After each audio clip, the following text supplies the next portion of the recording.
Salut à tous les amis, bienvenue dans ce live des balayeurs. Alors mon collègue Matt n'est pas moi et compère de cette chaîne n'est pas là avec moi en direct puisqu'on n'est pas dans les mêmes places encore et qu'il doit aménager un peu son setup pour l'instant pour qu'on puisse travailler à distance. Mais bien sûr, il sera là avec vous dans le chat sur Kik. Tout comme Lise, que je remercie aussi, qui s'occupe pas mal de la prod autour de la chaîne. Voilà, notre équipe de 2-3. Donc, salut à tous ceux qui sont là. Je vois justement sur le chat de Kik que Tarkus est arrivé. Salut à toi. Et merci d'être dans les premiers fidèles followers sur la chaîne Kik. C'est là que ça va se passer le plus, sur la chaîne Kik. Alors, rejoignez-moi en live pour qu'on puisse parler de la première journée de Magnus. Notamment, hein, on parlera en fait tous les dimanches sur ce créneau-là, à partir de 11 h, de l'actualité du hockey. Donc ça pourra être évidemment le championnat de Magnus, voilà, les autres championnats français également, l'équipe de France, les Coupes d'Europe, enfin toute l'actualité du hockey, la NHL également, évidemment. Alors vous voyez derrière que je me suis aménagé un petit décor quand même sympa avec voilà, des maillots d'ancienne gloire du championnat et de l'équipe de France d'ailleurs pour ce qui concerne Hardy, hein, Florian Hardy, l'ancien gardien voilà, des Ducs, et puis Marc-André Tinel de Rouen. On va bien sûr parler de ces deux équipes, mais pas seulement, puisque la première journée de Magnus a déjà réservé quelques surprises assez incroyables.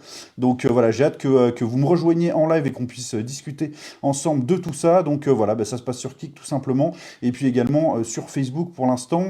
Donc voilà, mes deux compères. Salut Lucas, bienvenue aussi à toi sur la chaîne Kik avec nous en direct. Voilà, j'espère que vous avez suivi un peu la journée de Magnus et les résultats. De toute façon, on va en parler assez rapidement. Vous voyez que j'ai mis un petit maillot suédois aussi à côté du maillot de Rouen, un maillot qui m'avait très sympathiquement été ramené de Suède d'ailleurs par mon ami de Dread Sultape. Je vous conseille ce podcast qui est vraiment génial pour rendre hommage à l'exploit rouennais. Et là, hier, ça s'est pas passé exactement pareil hein, sur la glace des Genevois, tout simplement champion de LNA en titre, champion suisse. Voilà, nos amis de Suisse qui ont l'habitude de nous chambrer un petit peu quand même régulièrement sur le niveau de notre championnat français vont pouvoir s'en donner à cœur joie après le résultat d'hier. Mais on en parlera tout à l'heure puisqu'on va commencer par la première journée de Magnus, tout simplement. Voilà, je vous affiche les résultats là, parce qu'il y a quand même, en tout cas, quelques événements, et notamment, on va commencer par ça en premier lieu, hein, quelle réussite totale pour la première journée de Marseille en Ligue Magnus, première journée historique hein, pour un club marseillais dans l'élite du hockey français, un résultat tout simplement fantastique, alors que, hop, un premier commentaire Facebook. Salut à toi, alors je suis désolé, on ne voit pas qui est l'auteur du commentaire, je pense que c'est parce que c'est un commentaire qui vient par l'intermédiaire du live sur le groupe Hockey, donc voilà, n'hésitez pas à aller sur la page des balayeurs, je pense que peut-être que là on verra votre nom. En tout cas, merci à toi, illustre inconnu, voilà, tu peux me mettre ton nom si tu veux, comme ça au moins je saurai qui remercier pour ce premier bonjour paru dans le live. Alors, pour reprendre un peu le cours de notre première journée de Ligue Magnus, donc je parlais évidemment de Marseille, grande première en Ligue Magnus, club qui est très bien structuré et très fort au niveau de sa communication et de son marketing, on l'avait vu déjà en D1, puisqu'ils avaient battu le record tout simplement pour un match de championnat français, du nombre de spectateurs avec cette arena incroyable, hein, et très grande et qui était complètement surdimensionnée pour la D1. Ils sont en Magnus, ça y est, ça s'est pas fait sportivement. Voilà, on en a longuement débattu, mais bon, ça s'est fait sur d'autres terrains. Marseille 11e de D1 l'an dernier, mais club le mieux structuré de D1, en tout cas le plus prêt à jouer ce challenge de la Ligue Magnus qui s'est bien renforcé pendant l'été. Salut Laurent, et puis très grosse surprise, effectivement. Alors, intéressant parce que c'était Gap en face, hein. On aurait pu se dire que voilà, Gap, c'est quand même une équipe de haut de tableau régulièrement. Ils ont été surpris et en plus, c'est ce que me faisait... oui, tout à fait, Noggin FC, salut à toi, merci d'être là en live, que John Zwickel doit être content ce matin. La période est faste pour John Zwickel, qui travaille énormément pour ce club, qui est sur le banc d'ailleurs avec son demi-frère, Luc Tardif Jr., qui a vu son fils Maurice, à 15 ans seulement, en match amical, marquer son premier but en professionnel, donc c'était un grand moment pour lui déjà, et puis quelle victoire, 4-0, vous le voyez, contre Gap. Alors c'est un peu marrant, hein, c'est justement Matt qui m'en parlait, Mathéo Blais, hein, qui est mon complice sur la chaîne. Écoutez, c'est quand même très drôle que ce soit contre Gap. Alors salut Vince en passant, Salut à toi, bonjour des Vosges. On pense notamment à nos amis Spinalais hein, qui seront peut-être le futur club de Magnus, allez savoir. Moi en tout cas, je pense que c'est vraiment un des candidats hyper sérieux à la montée en Magnus, pas loin au niveau structure, d'être capable aussi de monter avec une très belle patinoire, avec un public de dingue, etc. Donc voilà, c'est très intéressant comme profil potentiel pour la Magnus dans le futur, en tout cas avec une présidente aussi qui sait très bien ce qu'elle fait. Donc voilà, très intéressant. Donc Marseille. Résultat incroyable contre Gap. Gap qui était le fournisseur de licence bleue, comme le rappelait Matt. Quand le club était en D1, évidemment, on ne peut pas être affilié à un club en Magnus, donc il a fallu que ça s'arrête avec la montée de Marseille. Mais voilà, le partenariat, je crois, est clairement terminé là, avec cette victoire 4-0, et notamment un doublé de Rémi Colotti, hein, une des grosses recrues françaises de cette équipe de Marseille, avec Teddy D'Acosta, qui est passeur sur les deux buts en powerplay de Rémi Colotti. Donc quel résultat, et surtout bien au-delà du résultat sportif, mais j'ai envie de dire, ça va accompagner l'histoire de cette équipe de Marseille en Ligue Magnus. 5342 spectateurs, plus de 5000 spectateurs pour un match de Magnus, ça c'est génial.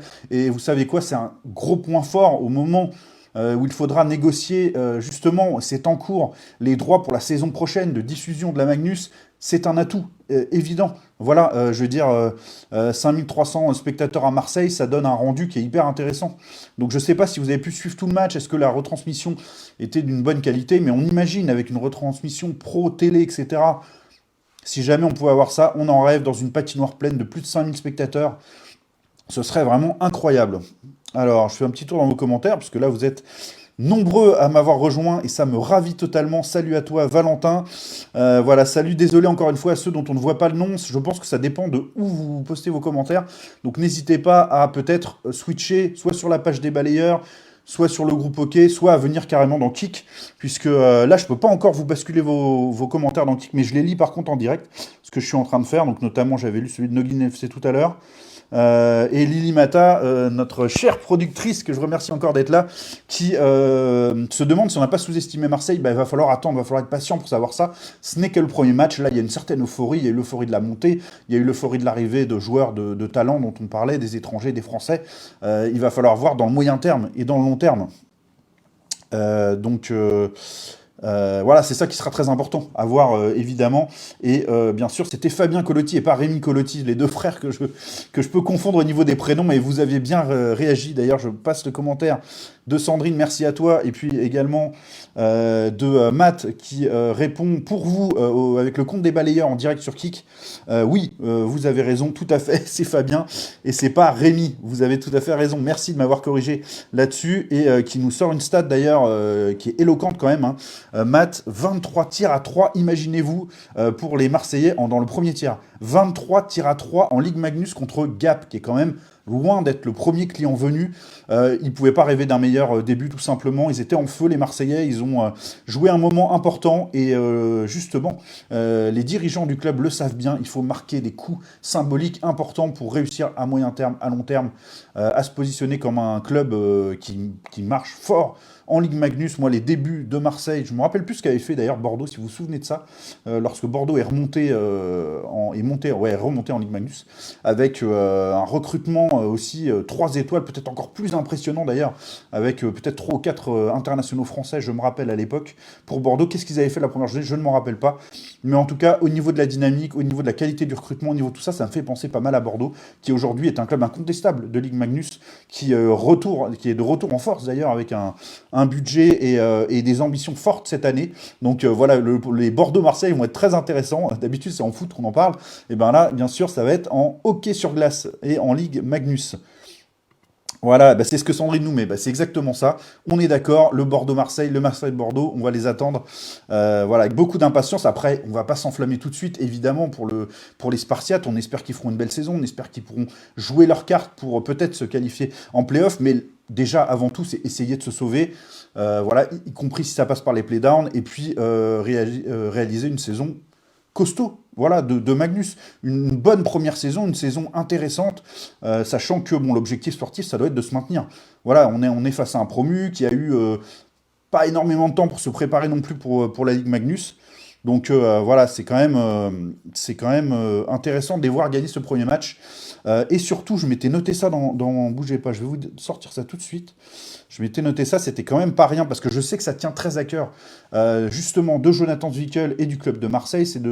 L'an dernier, d'ailleurs, ça avait été discuté par rapport aux résultats finaux hein, de Marseille, c'est de recruter quand même pas mal français. Alors bien sûr, on est en Magnus, il y a eu des recrutements de joueurs tchèques, notamment, de haut vol, avec des gros CV pour venir aider cette équipe.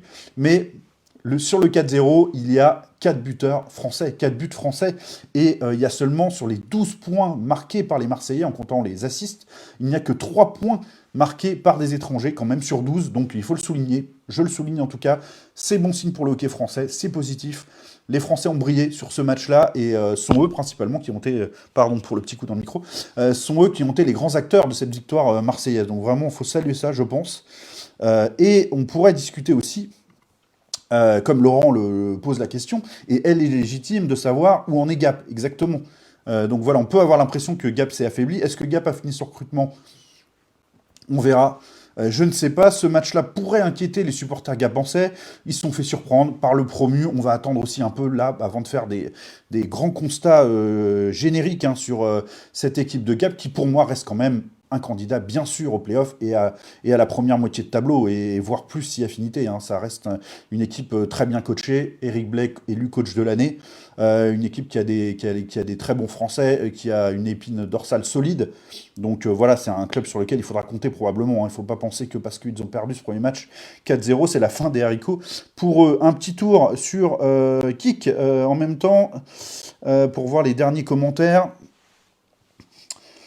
Ok, c'est bien, vous discutez entre vous avez bien raison, c'est top. Sacrée ambiance au palais Omnisport de Marseille, bah, j'en doute pas. Il y a beaucoup de gens qui découvrent le hockey sur glace, va falloir aussi, nous, la communauté, entre guillemets, de fans de hockey depuis longtemps, qui connaissons bien ce sport, techniquement, etc., avoir voilà, un peu de patience aussi avec ces nouveaux spectateurs qui arrivent, qui découvrent ce sport. C'est pour le bien du hockey, c'est pour le bien du développement du hockey, c'est pour le bien du hockey français. Donc soyons patients aussi. Oui, il y aura peut-être un petit peu un effet glacique au départ, mais s'il y a un effet glacique, ça veut dire qu'il y a de la popularité. Donc il ne faut pas penser qu'on n'aura pas ce phénomène-là.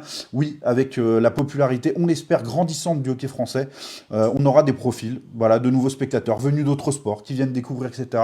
Donc laissons-leur le temps voilà, d'appréhender ce sport-là, aidons-les à le comprendre, et puis amenons de plus en plus de gens dans les patinoires. Je sais que vous le faites, chacun vous invitez des amis, des connaissances à venir, bah, c'est l'idéal, tout simplement. C'est vraiment ce qui permet au hockey français de se développer et puis de grandir en popularité et d'être de plus en plus attractif. C'est ça qu'on veut, être attractif au niveau national, faire un peu rêver, avoir plus de place dans les médias au fur et à mesure. Ah bah Laurent, décidément, merci, c'est mon adjoint ce soir aussi, qui, en plus de mon équipe avec Lise et Matt, Laurent qui nous dit que Bordeaux avait battu Lyon 2-1 pour sa première. Voilà, un Bordeaux-Lyon aussi. C'était une belle affiche hein, pour la première, pour le retour de Magnus des Boxers. Voilà, très intéressant de ce côté-là. Beaucoup de maillots de l'OM en tribune. Notre Matt, bah pourquoi pas? Pourquoi pas? On a toujours dit que Marseille c'était une immense ville de foot avec l'OM et qu'à côté, on se souvient du projet rugby, on se souvient de l'arrivée de John Alomou.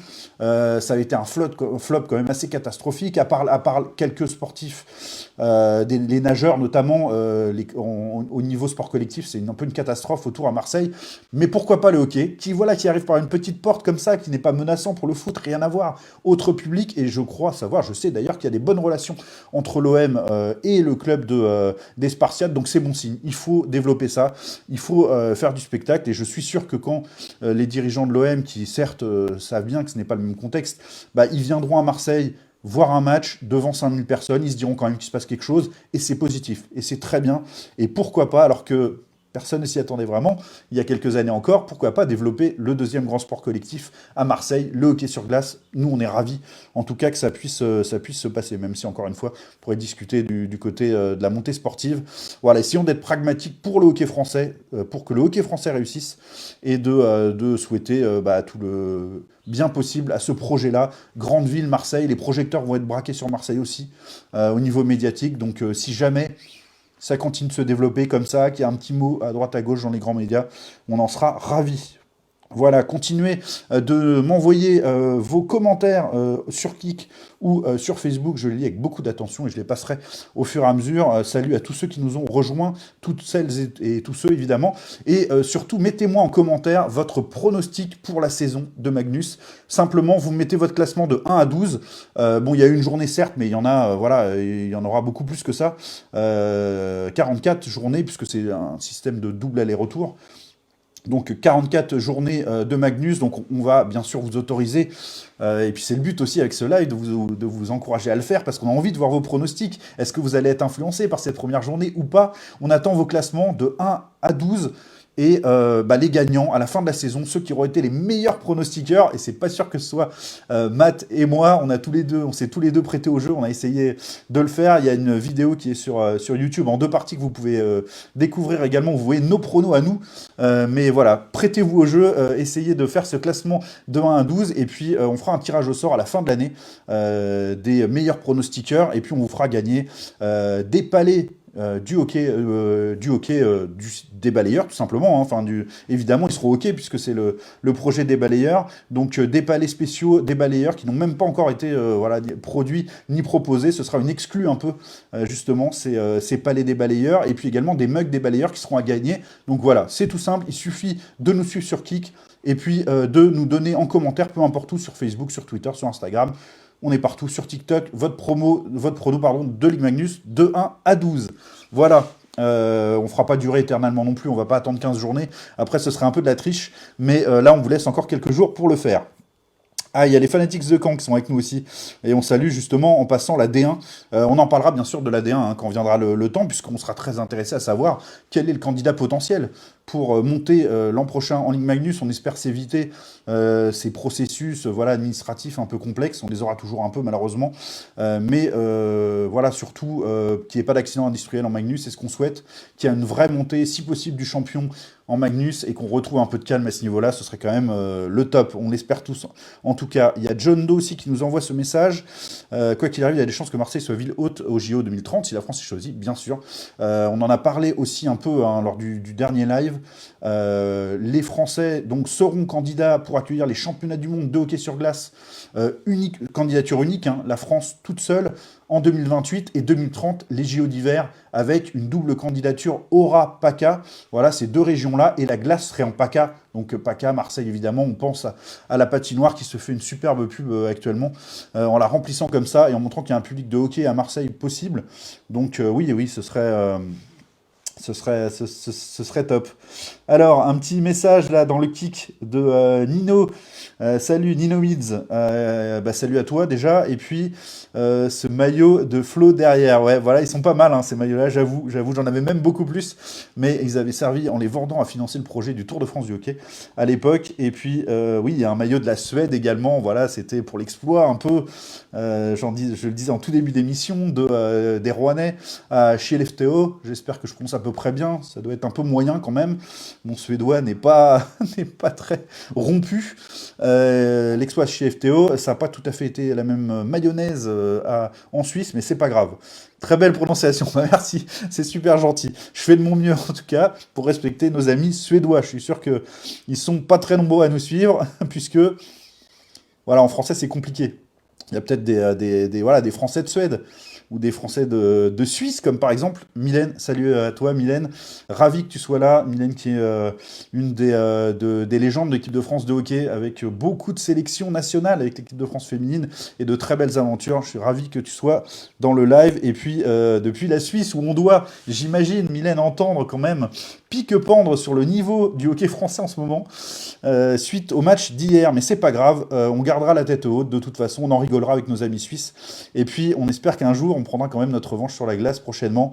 Peut-être à l'occasion du championnat du monde 2028. Ça fait long quand même à attendre, à se faire chambrer d'ici là.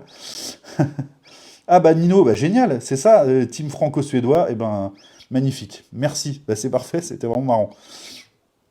Ah, par contre, pour le retour de Bordeaux en Magnus, on me dit que finalement, c'était peut-être une victoire 4-2 à Briançon. En tout cas, peut-être pas Lyon du coup. C'était la 2e journée. D'accord, ok, super. Merci beaucoup pour ce commentaire. Manque celui des Scorpions pour le maillot. Ouais, attendez, quand même, on en a mis un. Matt en a mis un pour un live, quand même, notre live de prono. Vous pouvez le voir, il l'a tout le long. pour rendre hommage aux Scorpions. On pense bien entendu au public de Mulhousien. C'est toujours terrible, surtout quand on l'a vécu plusieurs fois. Les supporters de longue date des Scorpions, ça doit pas être facile à votre place, mais le club va remonter, le club travaille bien. Voilà, pour connaître notamment Nicolas Hans, qui s'occupe de l'assaut. Il fait un super boulot auprès des jeunes, il est très investi. Voilà, il y a des équipes de jeunes qui partent très régulièrement faire les tournois au Québec. Donc voilà, je peux vous dire que ça travaille. Ça travaille au niveau de Mulhouse et ça va remonter, mais il faut que ça remonte d'une autre façon. Évidemment que ça travaille pour le fond. Et si ça doit être une solide équipe de D1 à terme, eh ben, ça sera une solide équipe de D1.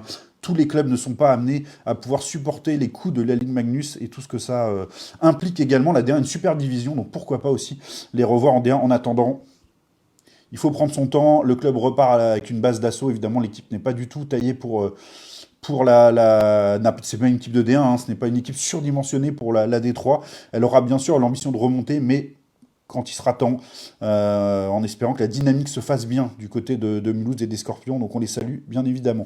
On va revenir sur notre première journée de Magnus quand même, parce qu'il n'y a pas que la victoire de Marseille. Il n'y a pas que la victoire de Marseille. Nino d'ailleurs nous le dit sur Kik.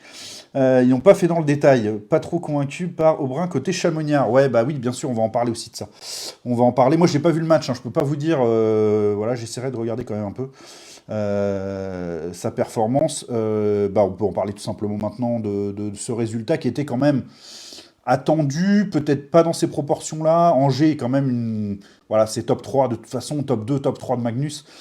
Ça, on le sait, il n'y a pas photo. À domicile, Chamonix qui est battu 2-6, voilà, résultat attendu, voilà, peut-être un peu, effectivement, la marge est peut-être un peu haute. 3 doublés d'ailleurs, Bordelais, si je ne me trompe pas, avec Parpavessis, je ne sais jamais comment le prononcer, je suis désolé pour lui, je m'excuse, Mautri et Didio Bazabo, donc voilà, et vraiment, c'est 2 doublés, chacun a marqué 2 buts, chacun à son tour, en se faisant les politesses, donc voilà, c'est les 6 buts de ce côté-là. Pas de surprise, pas grand-chose à dire de ce match, si ce n'est qu'effectivement, le début de saison est un peu raide pour Chamonix, mais en recevant Angers, de toute façon, ils savaient que ce serait pas simple. Nino nous dit les Ducs ont mis du temps à rentrer dans le match néanmoins. Mais après, ils ont déroulé et ils sont arrêtés de jouer dans le 3e tiers. Voilà, une équipe qui a de la marge et qui en aura probablement sur un certain nombre de ces matchs. C'est ce qu'on aurait pu penser aussi du club de Grenoble. Notamment quand on a vu que les Brûleurs de Loups menaient quand même 3-0 à Cergy, une équipe qui interroge beaucoup. Nous, avec Matt, on était plutôt côté pessimiste, on va dire, à se dire que Cergy ne serait probablement pas en play-off, voire pire, devrait batailler pour se sauver. Hier en tout cas, ils nous ont bien fait mentir. Et tant mieux pour les supporters des Jokers qui ont connu une intersaison mouvementée et quand même globalement très décevante. Écoutez, contre toute attente, Grenoble, qui menait 3-0, a perdu ce match à Cergy 4-3 en menant 3-0 après 2 tiers en plus. Donc il faut savoir qu'ils ont pris 4-0 dans le dernier tiers. Qu'est-ce qui s'est passé ? Est-ce qu'on est sur de l'erreur, quasiment de la faute professionnelle?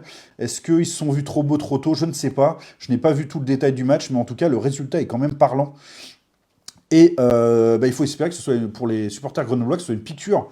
Un dard comme ça, là, qui vienne piquer l'ego un peu des Grenoblois et que par la suite, on voit un autre visage, puisque là, c'est quand même hyper décevant.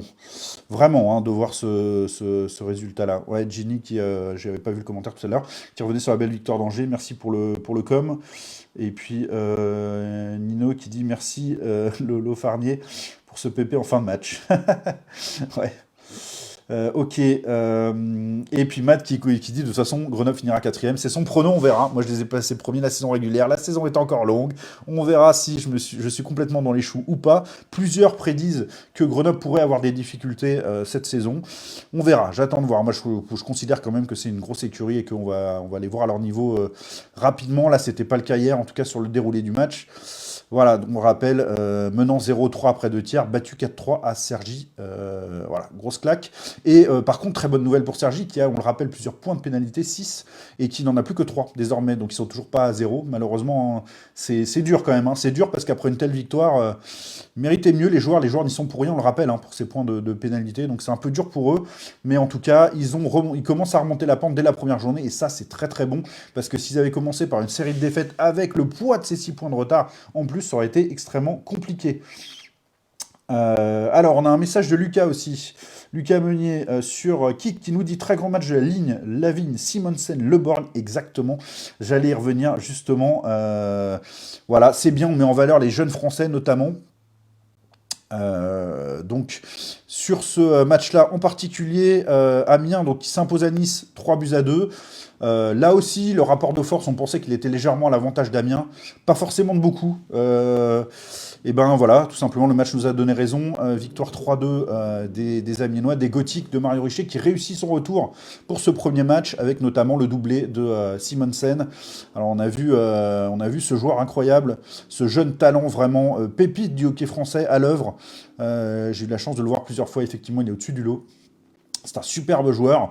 On espère qu'il va bien se développer, être costaud aussi, parce qu'il va être ciblé vu son talent. Voilà, tout simplement. On pense aussi à son papa voilà, qui est très présent et qui est un précieux allié dans la carrière du jeune Simonsen. Donc voilà, 3 points pour lui, un doublé. Voilà, il marque déjà son territoire. Est-ce que il serait pas favori ou dans les favoris, mais peut-être le grand favori pour succéder à Dylan Fabre à la fin de la saison comme le meilleur espoir? Il y a quand même de bonnes chances. C'est un joueur quand même fantastique. Donc malgré toutes les recrues québécoises d'Amiens, on est bien content d'avoir un Simonsen, on est bien content d'avoir un Kaylan Leborgne aussi venu de Rouen. Voilà, là où il n'avait pas forcément toute la place pour s'exprimer, enfin pas autant du moins, puisque c'est quand même le niveau du dessus en termes de structuration et de moyens à Rouen qu'à Amiens pour l'instant. Et donc du coup, voilà, là il a pleinement la possibilité de jouer sur un beau trio, un trio offensif, un trio dominant. Et qu'est-ce que ça donne? Eh ben, il met aussi 2 points. Kaylan Leborgne, très bonne nouvelle que ces deux jeunes soient bien présents. Bonne nouvelle pour le hockey français, bonne nouvelle pour l'équipe de France.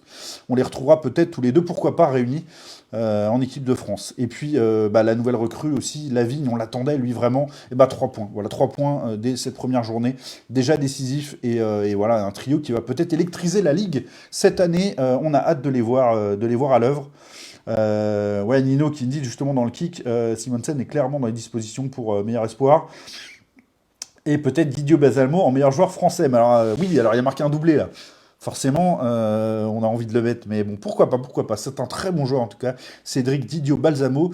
Donc, pourquoi pas. Moi, j'y crois, Nino. C'est tout à fait cohérent comme pronostic en tout cas. Peut-être qu'on vous en fera d'ailleurs des pronostics comme ça. Pourquoi pas sur les trophées. Si ça vous intéresse, si vous avez envie de le voir, vous me le dites. N'hésitez pas. Petit message de Pat Dibert aussi, j'allais y venir, c'est parfait pour ma transition. Victoire de Briançon avec 6 jeunes Briançonnais dans l'effectif hier soir, c'est beau. Bravo, voilà, grand bravo, c'est génial. On est très heureux quand ça se passe comme ça. C'est pareil, Briançon, on les voit pas forcément dans les tops équipes cette année, plutôt bas de classement, ça va être pas simple. Mais hier, en tout cas, ils ont déjà frappé un très joli coup. Eux n'ont pas de point de retard, donc voilà, ils en profitent à bloc. Et ils ont quand même été gagnés à la barre. À Anglet, c'est jamais simple, hein. Cette patinoire avec ses angles si durs, ils ont été gagnés quand même 3-0, c'est-à-dire, voilà, ils prennent pas un but à la barre. Ils en mettent 3 et 3 buts de joueurs français, dont Alexis Herman, 21 ans, doublé. C'est super, bravo, bravo, franchement, c'est un régal quand même cette première journée à ce niveau-là. Est-ce qu'on n'a pas un vrai coup de boost, un coup de fouet des jeunes joueurs français en Ligue Magnus? Voilà, on peut que souhaiter que ce soit le cas. Voilà, on est ravis tout simplement. Ah oui, et le prono, parce qu'évidemment il manque une journée, vous le voyez bien. Enfin, il manque une journée, il manque un match pour cette première journée, qui est le Rouen-Bordeaux, le pronostic de l'affiche Rouen-Bordeaux. Il y a une donnée qu'il ne faut pas oublier quand même, c'est que Rouen dépense énormément d'énergie en CHL. Bordeaux ils seront frais comme des gardons sur ce match-là. Belle expression de vieille personne, je m'en excuse. Donc, quel prono sur ce match, quel prono. Je vais laisser côté kick avec le compte des balayeurs, Matt, donner le sien. C'est dur, c'est dur, c'est dur. Allez, je vais dire Rouen en prolongation. Voilà mon prono pour ce match, même si Bordeaux peut faire un coup, mais bon, allez, je vais dire Rouen en prolongation. Voilà.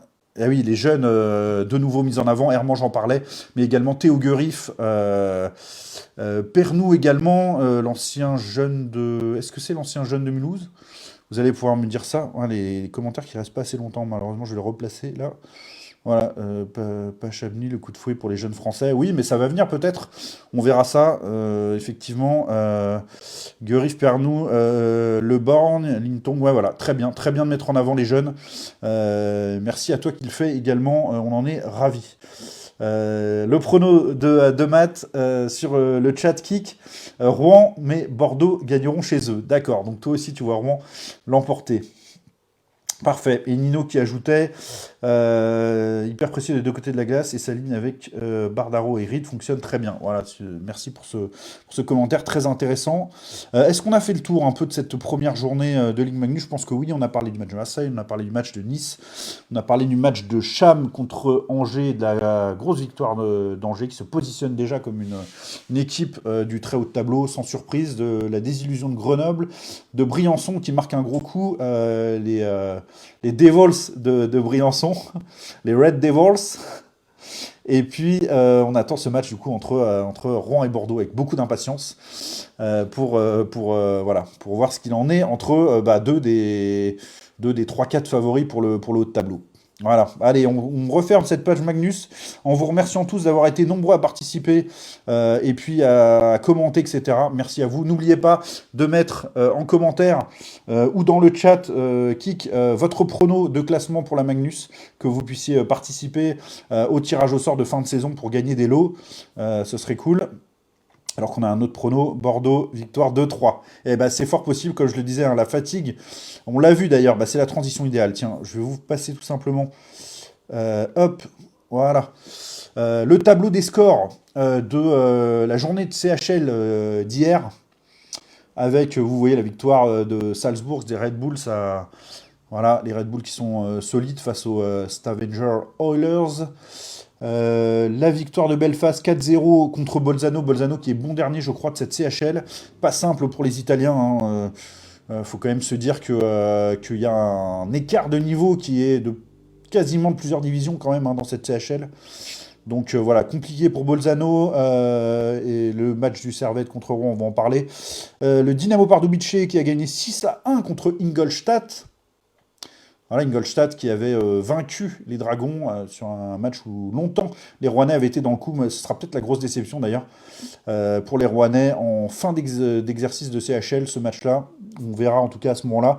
Et chez l'FTO qui ne s'en laisse pas laisser compter suite à sa défaite 1-0 face à Rouen et qui l'a emporté 3-5 sur la glace de Tampere. Voilà pour ces infos. Dernière petite info Magnus vite fait de John Doe. Bordeaux était sur 5 victoires en match de préparation et Rouen a pris une énorme fessée hier soir, donc Bordeaux mais serré. Voilà, ça se tient. Effectivement, ce sera un match où on espère serré, spectaculaire. On a hâte de voir ça. Donc retour à la CHL pour parler du match de la déroute des Dragons. Alors, bon, ça fait mal, on va pas se le cacher. C'est dur quand même, 9-1. C'est surtout qu'il y a eu 8-0 quand même assez rapidement. Que dire déjà que le champion suisse est en forme. Très belle équipe. Du Servette Genève. Voilà, c'est Genève-Servette. C'est ce qui te fait de mieux. Enfin, c'est top 5 peut-être européen. Voilà, c'est une très très très très belle équipe. Très bien structuré, qui n'a pas de problème à enchaîner les matchs. Et on l'a vu, ils avaient besoin de frapper un grand coup, ils l'ont fait. Il n'y a pas eu photo, 8 buteurs différents quand même. Donc voilà, il n'y avait pas un joueur en feu, c'était toute l'équipe. Donc voilà, ça n'a pas été simple pour nos amis les Dragons. L'entrée de Tonin Kobe à 7-0, donc finalement lui il perd son match de 1. Mais bon, à 7-0, il n'y a plus vraiment de match. En tout cas, c'est bien pour lui, pour ce jeune gardien, qu'il ait du temps de jeu sur un match de Champions League, sur une glace prestigieuse. C'est de l'expérience en plus. Donc au moins, il faut prendre ce qu'on peut sur les matchs comme ça. Là, au moins pour Tonin Kobe, c'est bien. Pour ça, ça lui fait de la bonne expérience qui lui sera précieuse pour la suite de sa carrière. L'enchaînement fatal des deux matchs, c'est ce que je m'étais mis dans les infos. Voilà, c'était 2 matchs à très très haut niveau. On savait que c'était le sommet européen quasiment qu'affrontait les Dragons, coup sur coup. Voilà, et ben, et tout simplement, ça a été l'exploit une journée et ça a été la déroute de l'autre. Et ce que dit très bien Jean-Nicolas, hein, Martin, c'est là qu'on voit la différence de budget. Effectivement, 57 millions pour Genève et 4 millions pour Rouen. Ça me fait penser d'ailleurs que l'équipe a fait un petit article sur le sujet en précisant que l'académie de Genève Servette, l'académie, la formation des jeunes, aurait un budget qui serait top 4 ou top 5 en Ligue Magnus, le budget de l'académie. Donc voilà, ça, je pense que ça résume bien de là où on part. Donc, et pourtant, il y a quand même des budgets en augmentation en Magnus pour les wagons de tête, en tout cas les locomotives de ce championnat. Les budgets sont plutôt à la hausse hein, sur les dernières années. Ben voilà, le gap reste quand même considérable. C'est un tout autre marché, la Suisse. De toute façon, en Suisse, en gros, basiquement, il y a deux sports, il y a le foot, le hockey, qui se valent à peu près en termes de popularité. Donc voilà, et puis il y a d'autres moyens, il y a une autre économie, enfin c'est difficile de se comparer. Mais là, en tout cas, sportivement, il n'y a pas eu photo sur ce match-là. Mais j'ai envie de vous dire, si on prend un peu de recul, il vaut mieux pour les Dragons avoir pris une victoire sur ces deux matchs, ce qui était quand même inespéré, hein, peu auraient misé là-dessus, d'avoir pris une victoire sur deux que d'avoir perdu de justesse les deux matchs, ou de deux buts, ou de trois buts. Ok, ils ont pris une branlée, c'est vrai, mais n'empêche qu'ils reviennent avec une victoire de leurs deux déplacements. Et ben ça, je trouve ça quand même positif. Donc c'est difficile de trouver du positif après un 9-1, mais l'un dans l'autre, une victoire sur ces deux matchs-là, et ben c'est quand même bien. C'est un bon bilan. Aujourd'hui, voilà, ce qui manque un peu, bah, c'est Ingolstadt, quoi. Même si là aussi on a affaire à un club qui est un peu plus riche que le club de Rouen. C'est là où il fallait aller probablement chercher les points aussi, et là ils auraient été bien quand même. Ils auraient été bien les Dragons. Là aujourd'hui, ils sont classés 18e, mais attention parce qu'il y a des équipes qui n'ont pas encore joué tous leurs matchs. Donc il faut faire attention à ça. Voilà, il faut que tout le monde se mette à jour pour voir ça. 18e sur 24, c'est ce que je disais. Alors, il leur reste deux matchs à jouer. Après ces quatre matchs, une victoire en quatre matchs pour l'instant pour les Dragons.